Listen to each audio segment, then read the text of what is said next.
The train rattled along the tracks as the morning sun bathed the endless wheat fields in shades of gold. Inside, the rhythmic clatter of wheels on steel mixed with the soft hum of sleepy passengers. Among them was me, Evelyn, staring out the window, trying to suppress the simmering tension left by an argument with Caleb. The fight had been silent but brutal, an invisible cold war that hung between us for hours.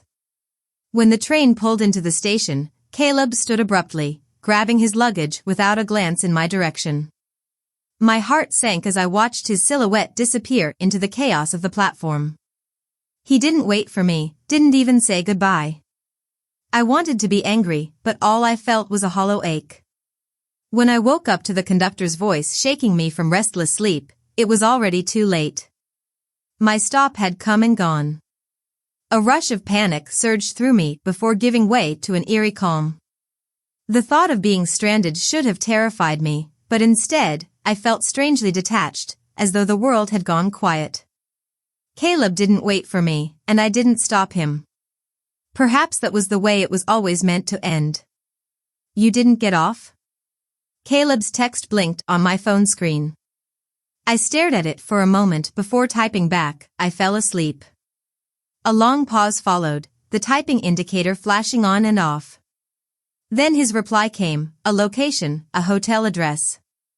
I'll wait for you. I can be there by 9. I glanced at the time. It was 7 a.m. If I got off at the next stop and hurried back, I could make it. But why should I? Why keep running after someone who wouldn't wait for me? Outside, the wheat fields rippled under the sun, their golden waves stretching endlessly into the horizon. It was beautiful, a moment that begged to be savored. But I couldn't bring myself to linger. My chest tightened with the weight of unresolved feelings. No need to wait, I typed back. The words felt like a knife cutting through the last thread of our 6-year relationship. The typing indicator flashed again, and for a second, I thought Caleb might protest, might say something that could salvage what was left between us. But all he sent was a brief, indifferent reply, up to you. No argument. No drama. Just like that, it was over. The woman sitting next to me noticed my expression and offered me a cup of warm water. Trouble with your boyfriend, sweetheart? She asked kindly. Her voice was soothing, but the question hit like a punch to the gut. I shook my head with a weak smile. Not anymore. I met Caleb when I was 17. He had the kind of presence that turned heads, jet black hair that fell just over his eyebrows, sharp cheekbones, and a quiet confidence that made him seem untouchable. The first time I saw him was during our high school's New Year's Eve event. My co-host had backed out last minute, and Caleb was pushed on stage as a replacement. He looked like he had stepped out of a comic book, and my heart raced in a way it never had before. I started finding excuses to be near him, leaving warm buns and milk on his desk before class, rushing to his side during competitions, always ready with a water bottle or a smile. He noticed, of course, and one day, with a smirk playing on his lips, he asked, "Why are you everywhere I go?" I tilted my head boldly. Because I like you. Caleb chuckled, his tone amused but dismissive. You're persistent, I'll give you that. But I don't like you. His words stung, but I refused to back down. That's fine. Let's see how long you can resist. He raised an eyebrow, intrigued despite himself. A month, tops. You're on, I replied with a determined smile. Caleb was a challenge, a puzzle I was desperate to solve. He was proud, distant, and carried himself like a prince born to stand above everyone else. But I was stubborn. I believed I could be the exception, the one to break through his icy exterior. While others pursued him and gave up, I stayed. I balanced schoolwork and my relentless pursuit of him, eventually scraping my way into the same university just to be near him. When I showed up to freshman orientation in a pale yellow sundress, contacts replacing my thick glasses, and makeup carefully applied, Caleb's indifference cracked slightly. He paused, his gaze lingering a little longer than usual. Still not giving up, huh? He teased. Not long after, he agreed to date me. It felt surreal, like a dream I had willed into existence. But even then, there were cracks in the foundation. Once, while waiting for him to finish class, I overheard a conversation between him and a friend. "Didn't you say you didn't like clingy girls like her?" his friend asked. Caleb glanced up from his phone, where he had been replying to my messages. "My girlfriend's been waiting a while. Let's grab sushi. It's her favorite." He sounded amused, almost entertained by the idea of me waiting for him. In his eyes, I wasn't a person he loved, but someone who happened to align with his plans. It was a bitter realization, one I tried to ignore for years. Caleb was an excellent boyfriend on the surface. He surprised me on anniversaries, made time for me despite his busy schedule, and even tolerated my absent-minded moments. Once, I left him waiting on the roadside for 3 hours because I had lost track of time while revising my thesis. When I arrived, breathless and full of apologies, he smiled and tousled my hair. "It's fine," he said gently. But beneath his thoughtful gestures, there was a distance I couldn't bridge. Our relationship never went beyond kissing and hugging, and I often felt like I was walking on eggshells, afraid to push him too far. Graduation loomed, and with it came the weight of unspoken questions. Did we have a future together? Or was I just a temporary fixture in his life? One night, under the warm glow of our apartment's yellow lights, I kissed him impulsively. My lips brushed against his nose, then trailed down to his throat, where his Adam's apple moved under my touch. Caleb froze, his beautiful brows drawing together in confusion. "Do you even know what you're doing, Evelyn?" he asked, his voice hoarse. I laughed softly, trying to mask my nervousness. "Are you even real? You feel fake to me." His response was a low, mocking chuckle. With a slight shift, he effortlessly repositioned me, his calloused hand grazing the back of my neck. His voice dropped to a seductive whisper. "Still think I'm fake now?" My heart raced, but even in that moment, I felt the walls he had built around himself, walls I could never fully tear down. As the train sped past my missed stop, I stared at Caleb's last message. The hotel location glared back at me like a challenge, daring me to make a decision. My fingers hovered over the keyboard, hesitation gripping me. Should I go? Should I fight for a relationship that had been crumbling for years?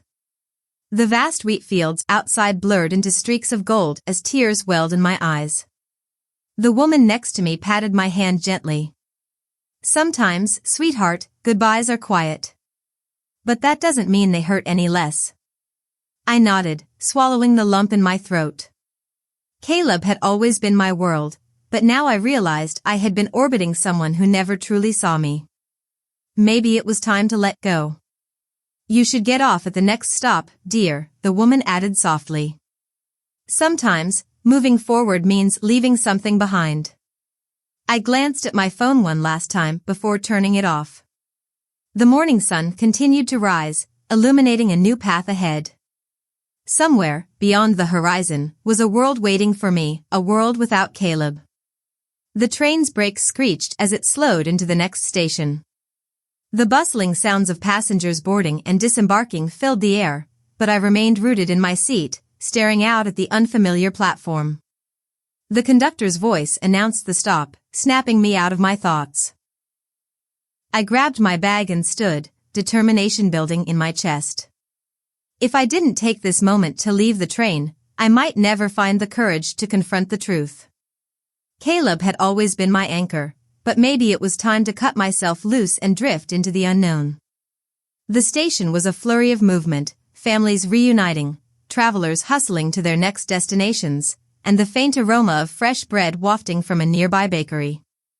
The crisp morning air carried a subtle chill, refreshing against my flushed cheeks. I hailed a taxi and climbed in, giving the driver the address Caleb had sent me. The car's engine rumbled to life, and as we pulled away, I couldn't help but glance back at the train, disappearing into the distance. The taxi ride gave me too much time to think. The rhythmic hum of the engine was almost hypnotic, pulling me into a spiral of memories. I thought of Caleb's smile, a rare, fleeting expression that felt like a reward every time I earned it. I thought of the way he used to brush his fingers through my hair absent-mindedly, as though he didn't realize he was doing it. But most of all, I thought of Dumpling. Dumpling had been the glue holding us together in the final years of our relationship. The fluffy white kitten Caleb had brought home on our 5th anniversary was a bundle of joy I hadn't known I needed. He was playful, affectionate, and had a knack for sensing when I needed comfort. But Dumpling was gone now, and with him went the last bit of warmth in our home. Caleb had tried to replace him. He brought home another kitten, a near-identical look-alike, but it wasn't the same. The new cat didn't have Dumpling's scar on his paw, the one he got from protecting me during a late-night walk. It didn't tilt its head and chirp when I called its name, and it didn't curl up on my chest when I couldn't sleep. Caleb couldn't see the difference, but I could, and it broke something inside me.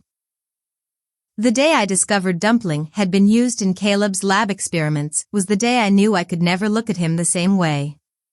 "Miss, we're here," the driver's voice broke through my thoughts. I blinked, realizing the car had come to a stop in front of a modest hotel. It wasn't fancy, but it was clean and well-maintained, with flower pots lining the entrance. I paid the fare and stepped out, my legs feeling unsteady as I approached the door. The lobby was quiet, save for the soft instrumental music playing overhead.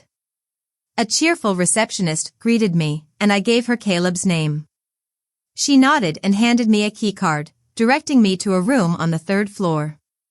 My heart pounded as I rode the elevator, each floor passing with agonizing slowness. When I reached the room, I hesitated. My hand hovered over the door, keycard trembling between my fingers. I had no idea what I was walking into. Was Caleb waiting with an apology? An explanation? Or was this just another routine encounter for him, devoid of the emotions that consumed me? Taking a deep breath, I slid the keycard into the lock and pushed the door open. The room was bathed in soft morning light filtering through partially drawn curtains. Caleb stood by the window, his back to me, gazing out at the city below. He turned at the sound of the door, his expression unreadable. "You made it," he said simply. I set my bag down and crossed my arms, leaning against the doorframe. I wasn't planning to. He let out a soft laugh, though it lacked humor. I figured. For a moment, neither of us spoke. The tension in the room was suffocating, but I refused to be the first to break. Caleb finally sighed and ran a hand through his hair, his usual composure slipping. "Evelyn, he hesitated, searching for the right words. "I know I've been distant. And I know things haven't been easy between us." "Distant?" I repeated, my voice sharp. "You replaced our cat without telling me, Caleb. You didn't even think I'd notice. And then I find out Dumpling was," my voice cracked, and I swallowed hard, forcing myself to continue. "He wasn't just a pet to me. He was family." Caleb's jaw tightened. I didn't have a choice. "The project, don't," I interrupted, my tone cold. "Don't use your work as an excuse. You had a choice, Caleb. You always have a choice." His shoulders slumped, and for the first time, he looked vulnerable. I thought it wouldn't matter. I thought you'd understand." "Understand what?" "That you valued your research more than the things I care about?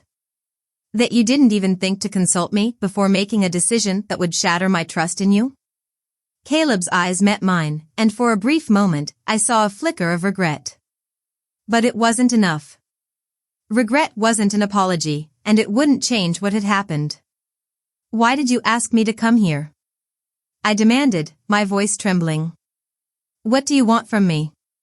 He took a step closer, his expression earnest. "I want to fix this. I want to fix us." I laughed bitterly. "Us?" "Caleb, there hasn't been an us for a long time. I was just too blind to see it." "That's not true," he insisted, his voice rising. "I care about you, Evelyn. More than you know." "Care?" I repeated, shaking my head. Caring isn't enough, Caleb. Caring doesn't erase the lies, the indifference, my voice broke, and I took a shaky breath. Caring doesn't bring Dumpling back. The room fell silent. Caleb's gaze dropped to the floor, and for the first time, I saw the cracks in his armor. But it didn't matter. No amount of vulnerability could undo the damage that had been done. I think it's time we stopped pretending, I said quietly. This isn't working. It hasn't been working for a long time. Caleb looked up, his eyes desperate. Evelyn, please. Don't do this. But I had already made up my mind. I picked up my bag and turned toward the door. Goodbye, Caleb. As I walked out of the room, the weight on my chest began to lift. The pain was still there, but so was a sense of relief. For the first time in years, I felt like I could breathe. The sun was higher in the sky now, its warmth washing over me as I stepped outside. The world felt brighter, fuller, and I realized that letting go wasn't the end, it was the beginning of something new. The hotel's front doors swung shut behind me, muffling the hum of the city outside. My chest felt heavy, a swirl of emotions churning inside me, relief, regret, and something resembling freedom. I had walked out on Caleb for what I hoped would be the last time, but the echoes of our past clung to me like shadows, refusing to let go. The streets outside were alive with activity. Vendors called out their wares, children laughed as they chased each other down the sidewalks, and the scent of roasted chestnuts filled the crisp air. I wandered aimlessly, letting the chaos around me drown out my thoughts. Each step felt lighter than the last, as though shedding the weight of Caleb's presence was allowing me to finally move forward. I found myself at a small park tucked away between two buildings. It was quiet here, a stark contrast to the bustling streets. A single bench sat beneath a sprawling oak tree, its bare branches reaching toward the sky. I sat down, pulling my coat tighter against the chill, and allowed myself to breathe. My thoughts drifted to the beginning, to the girl I had been when I met Caleb. Back then, I was all wide-eyed optimism and reckless determination. I'd thrown myself into the pursuit of him with everything I had, believing that love could conquer all. But now, sitting alone in the stillness, I couldn't help but wonder if I had been chasing an illusion all along. The sound of a dog's bark pulled me from my reverie. A golden retriever bounded across the park, its tail wagging furiously as it chased after a frisbee. The sight brought a smile to my face, a bittersweet reminder of Dumpling. He had been my anchor during the stormy years with Caleb, a constant source of joy even when everything else felt like it was falling apart. Dumpling. The memory of him brought a fresh wave of pain, but this time it was tinged with gratitude. He had taught me what it meant to love unconditionally, to care for someone, or something, without expecting anything in return. And in his absence, he had taught me something even more valuable, the importance of letting go. As the sun began to dip below the horizon, casting the park in a warm, golden glow, my phone buzzed in my pocket. I hesitated, unsure if I was ready to face whatever message awaited me. When I finally gathered the courage to look, my heart sank. It was from Caleb. I know I messed up. Please let me explain. Meet me at the place where it all began. Tonight, 8 p.m. I stared at the screen, my emotions warring within me. Part of me wanted to delete the message and move on, to sever the last thread that tied me to him. But another part, the part that still remembered the boy I fell in love with, hesitated. What if this was his way of making things right? What if he had finally realized what he stood to lose? The place where it all began. For us, that was the old library on campus. It was where we had shared our first real conversation, where Caleb had finally let his guard down and shown me a glimpse of the person behind the mask. I had fallen in love with him in that library, and maybe, just maybe, he had fallen for me, too. The library was just as I remembered it, a timeless relic standing in defiance of the city's rapid modernization. Its stone facade was covered in ivy, and the large oak doors creaked as I pushed them open. Inside, the familiar scent of old books and polished wood enveloped me, tugging at my heartstrings. Caleb was already there, seated at one of the long wooden tables in the center of the room. He looked up as I entered, his expression a mixture of hope and trepidation. For a moment, neither of us spoke, the weight of unspoken words hanging heavy in the air.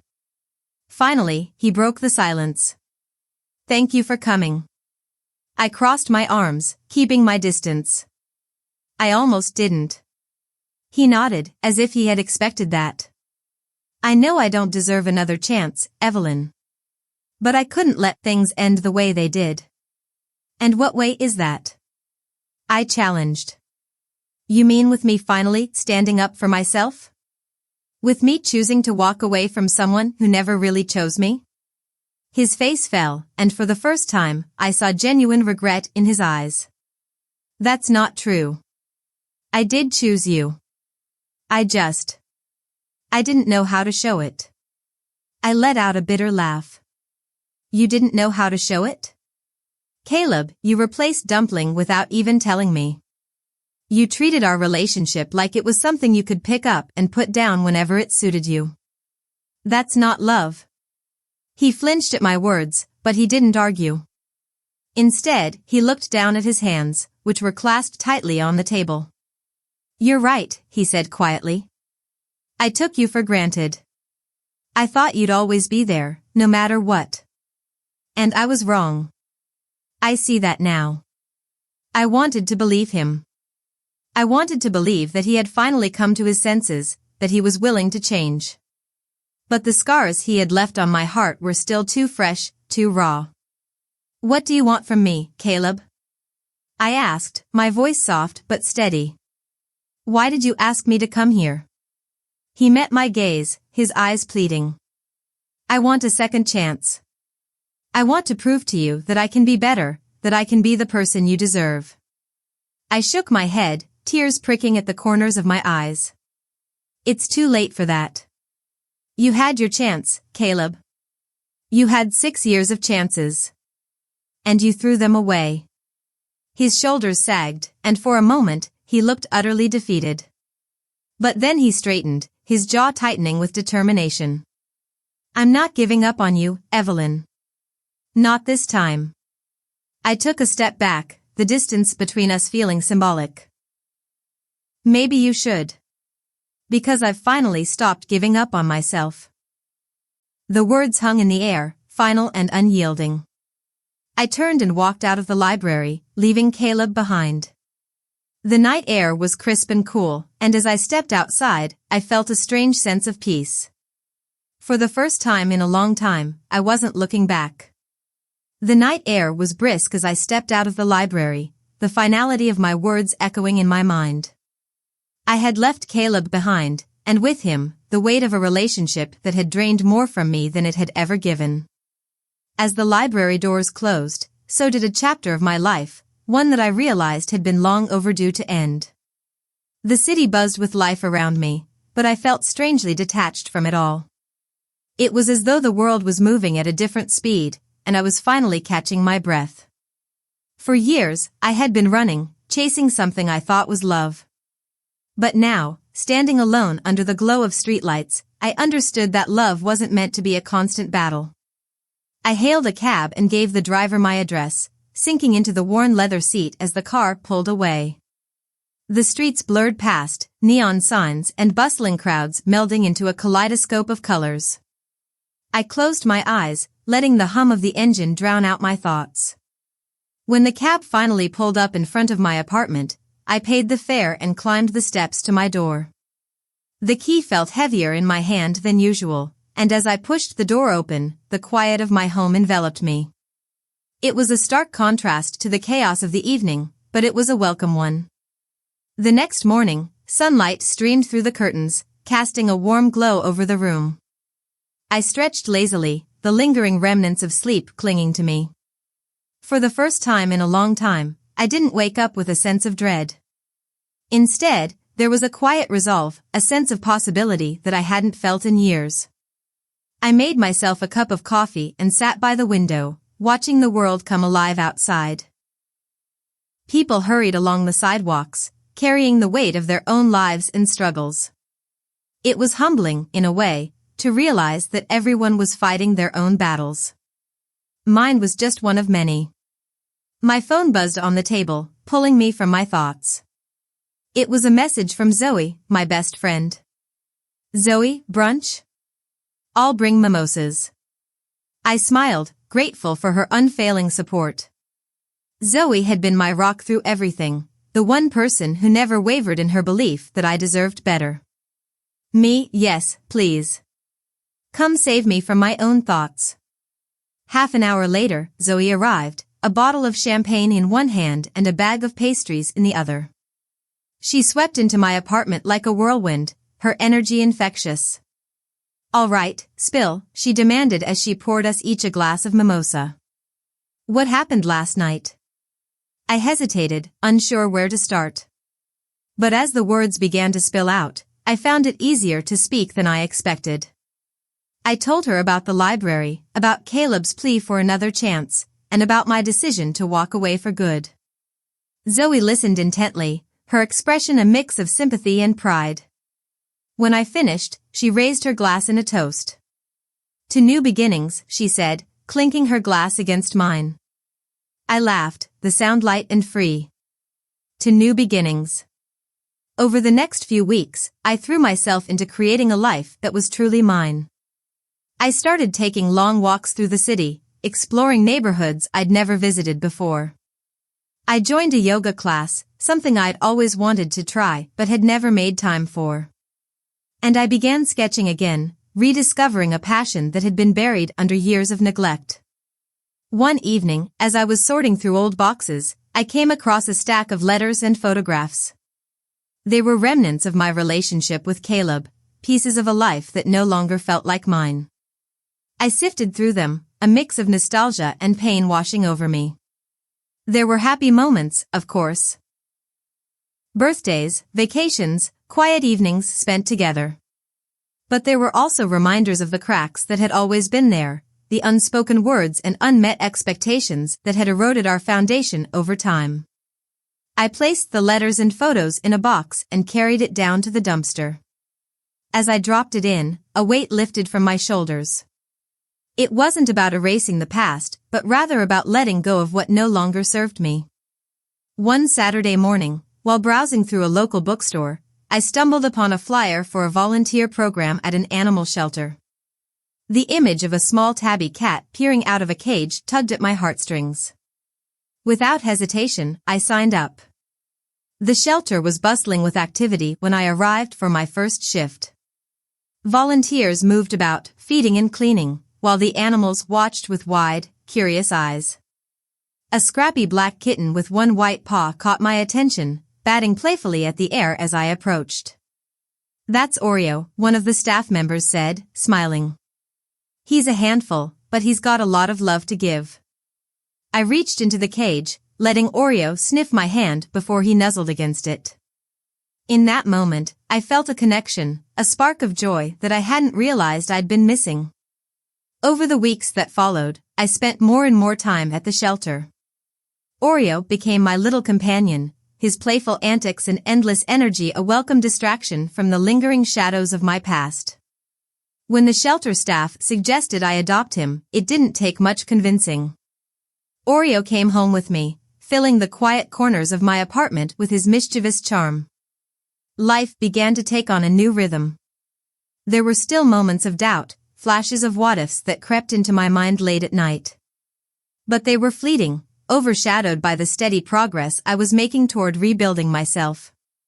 One evening, as I sat on the couch sketching while Oreo purred contentedly in my lap, I received an unexpected email. It was from a gallery I had visited during one of my weekend explorations. They were hosting an exhibit featuring local artists and invited me to showcase some of my work. My heart raced as I read the email, a mix of excitement and disbelief. I hadn't shared my art with anyone in years, let alone considered exhibiting it. But the thought of putting myself out there, of taking a leap into the unknown, filled me with a sense of purpose. I replied to the email with a tentative yes, and as I hit send, I felt a surge of confidence. This was my chance to step into the light, to embrace the new chapter one was creating for myself. The weeks leading up to the gallery exhibit flew by in a whirlwind of creativity and anticipation. My evenings were spent sketching and painting, my apartment slowly transforming into a makeshift studio. Oreo became my constant companion, curling up at my feet as I worked or chasing after the scraps of paper I left scattered on the floor. His playful energy filled the space with life, and for the first time in a long while, my home felt like my sanctuary. As the day of the exhibit approached, nervous excitement bubbled within me. I hadn't felt this way in years, equal parts exhilaration and terror. Zoe, as always, was my cheerleader, popping by with words of encouragement and, of course, snacks. "You've got this," she said, her voice firm as she placed a steaming cup of coffee in front of me. "Your work is amazing, and people are going to love it." I smiled, grateful for her unwavering support. "I just hope I don't trip over my own feet when I'm there." "If you do, just call it performance art," she teased, earning a laugh that eased some of my nerves. The day of the exhibit arrived, and the gallery was abuzz with activity. Artists were setting up their displays, and the scent of fresh paint mingled with the faint aroma of wine and hors d'oeuvres. My corner of the gallery was small but cozy, with a warm spotlight highlighting my pieces. I had chosen works that felt personal, each one a reflection of a moment or emotion from my journey over the past few months. As the doors opened and people began to trickle in, I felt a familiar flutter of nerves. But then I spotted Zoe, standing near the entrance with an encouraging smile and a glass of wine in hand. She waved, mouthing, "You've got this." The room filled quickly, and I found myself caught up in conversations with attendees, their kind words and genuine interest in my work bolstering my confidence. One older woman lingered in front of a piece titled "Letting Go," a watercolor painting of a single bird taking flight from an open cage. "This is beautiful," she said, her voice soft. "There's so much emotion in it. What inspired you?" I hesitated for a moment, then smiled. "It's about finding the courage to leave something behind, even when it's difficult. Sometimes, letting go is the only way to truly move forward." She nodded, her gaze thoughtful. "That's a lesson we all need to learn at some point, isn't it?" Her words stayed with me as the evening progressed, a quiet affirmation of the path I was on. Toward the end of the night, as the crowd began to thin, a familiar voice called my name. I turned, my heart skipping a beat as I saw Caleb standing near the entrance. He looked different, tired, perhaps, or maybe just softer around the edges. "Evelyn," he said, his tone hesitant. "Your work is incredible." I blinked, unsure of how to respond. The last time I had seen Caleb, our parting words had been cold, final. And yet, here he was, standing in the middle of my new beginning. "What are you doing here?" I asked, my voice steady despite the whirlwind of emotions churning within me. He glanced around the gallery, his hands tucked into his pockets. "I heard about the exhibit. I wanted to see it for myself." "To see you." I folded my arms, keeping a safe distance. "Why?" He hesitated, his gaze dropping to the floor. "Because I owe you an apology. For everything." The words hung in the air, heavy with meaning. For a moment, I considered brushing him off, telling him it was too late. But something in his expression stopped me, a vulnerability I hadn't seen before. "Go on," I said, my tone neutral. He took a deep breath, his shoulders sagging slightly. "I was selfish, Evelyn. I took you for granted, and I didn't realize what I had until it was gone. Losing you, it made me see how much I need to change. Not just for you, but for myself." I studied him, searching for signs of sincerity. "And what exactly do you expect from me, Caleb?" He shook his head. "Nothing. I don't expect anything. I just wanted you to know that I'm sorry. And that I'm proud of you." The words caught me off guard, a flicker of warmth breaking through the wall I had built around myself. But I wasn't ready to let him back in, not after everything. Thank you for saying that, I said quietly. But I've moved on, Caleb. And I hope you can, too. He nodded, a faint, bittersweet smile playing on his lips. I understand. Take care of yourself, Evelyn. As he turned to leave, I felt a sense of closure settle over me. For the first time, our parting felt complete, like a wound that had finally begun to heal. When the night ended and the gallery doors closed, I stood alone in the quiet space, taking in the sight of my work one last time. The exhibit had been a success, but more importantly, it had been a milestone in my journey. I had reclaimed my voice, my passion, and my sense of self. Zoe appeared by my side, looping her arm through mine. So, how does it feel to be a rising star? I laughed, leaning into her warmth. It feels like the start of something new. And as we stepped out into the cool night air, I knew she was right. This was only the beginning. The morning after the exhibit felt surreal, as though I was stepping into a new version of my life. Sunlight poured through the windows, illuminating the scattered remnants of the previous night, flowers from well-wishers, handwritten notes of encouragement, and a framed photo Zoe had insisted on taking of me standing next to my artwork. Oreo meowed insistently, weaving between my legs as I made my way to the kitchen. Okay, I'm coming, I said, scooping food into his bowl. He purred contentedly, his small frame a comforting presence in the otherwise quiet apartment. I poured myself a cup of coffee and sat at the table, staring at the blank notebook in front of me. For the first time in years, my schedule wasn't dictated by someone else's needs or expectations. There was no Caleb to consider, no relationship to tiptoe around. The thought was both liberating and terrifying. What now?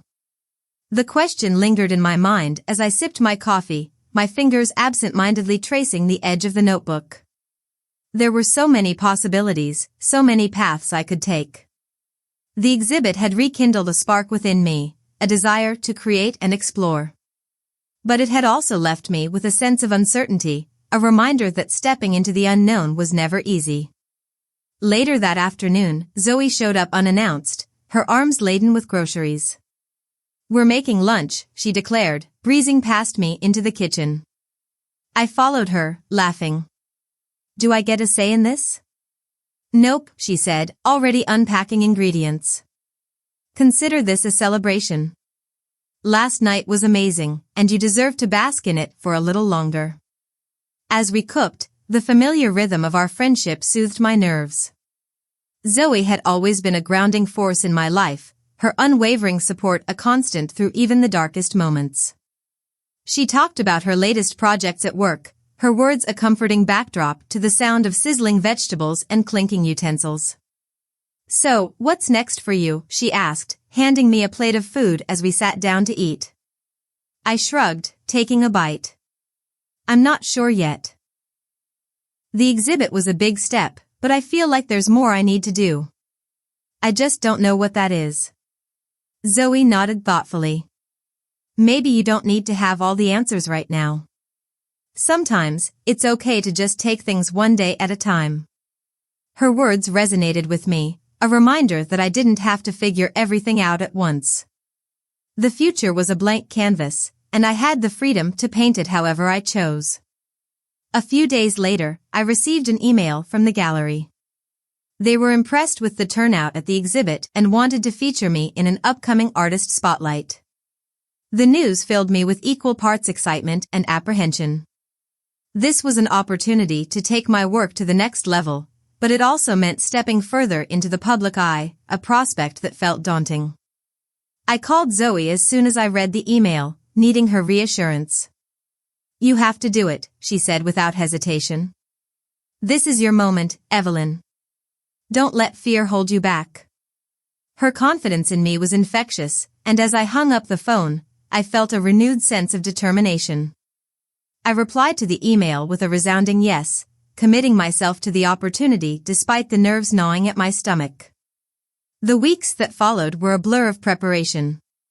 I poured myself into my work, experimenting with new techniques and styles. Each piece felt like a step closer to understanding myself, to finding my voice as an artist. Oreo remained my steadfast companion, his playful antics a welcome distraction during late nights in the studio. As the date of the spotlight approached, I found myself reflecting on how far I had come. The girl who had once measured her worth through someone else's eyes was gone, replaced by a woman who was learning to stand on her own. The scars Caleb had left were still there, but they no longer defined me. They were a part of my story, but not the whole of it.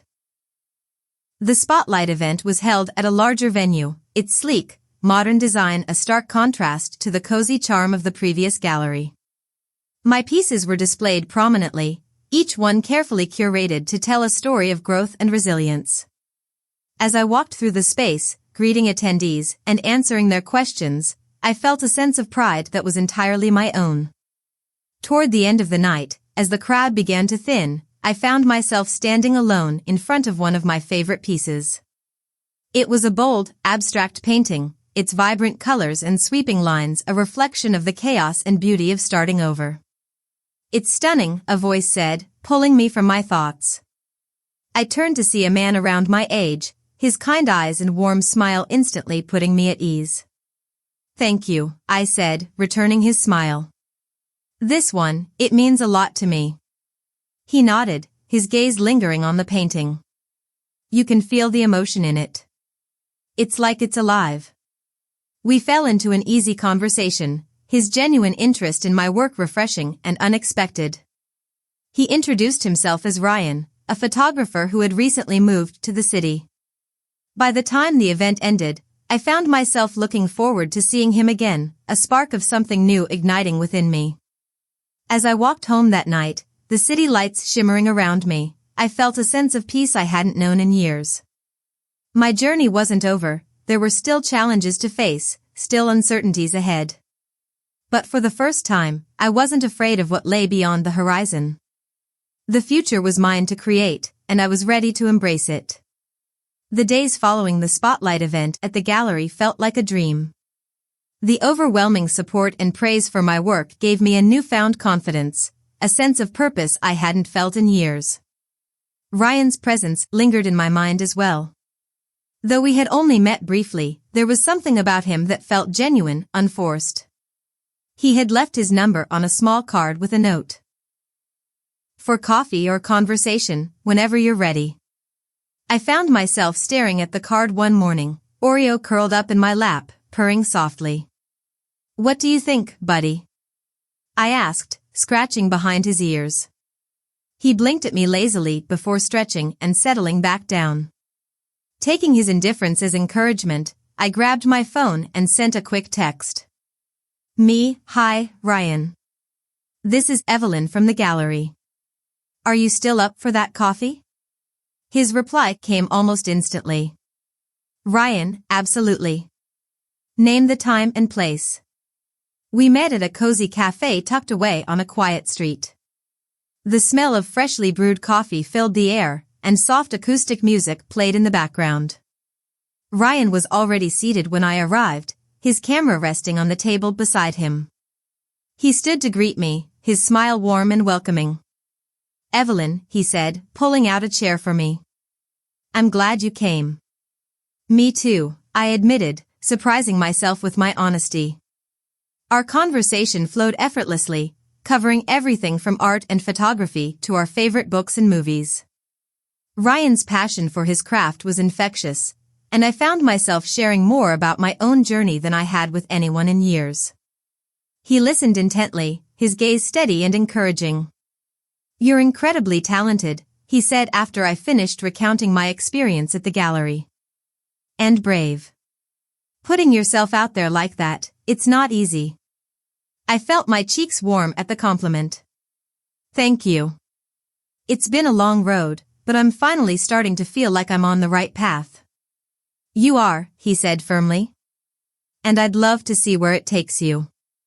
By the time we parted ways, I felt lighter, as though meeting Ryan had added another layer of color to the canvas of my life. As the weeks turned into months, my life began to bloom in ways I hadn't imagined. My artwork continued to gain recognition, with invitations pouring in for exhibits and collaborations. I balanced the growing demands of my career with moments of quiet reflection, ensuring I stayed grounded amidst the whirlwind of change. Ryan and I grew closer, our connection deepening with each passing day. He became a constant source of encouragement, his belief in me unwavering. We spent hours exploring the city together, our conversations ranging from light-hearted banter to the deeper topics that revealed the intricacies of who we were. For the first time in a long time, I felt like I could truly be myself, unguarded and unfiltered. And in return, Ryan offered the same vulnerability, sharing his own struggles and dreams with a sincerity that left me in awe. One evening, as we strolled through a park lit by the soft glow of street lamps, Ryan paused and turned to me. "Evelyn," he began, his voice steady but filled with emotion. "Meeting you has been one of the best things that's ever happened to me. You've shown me what it means to truly connect with someone, and he hesitated, searching for the right words.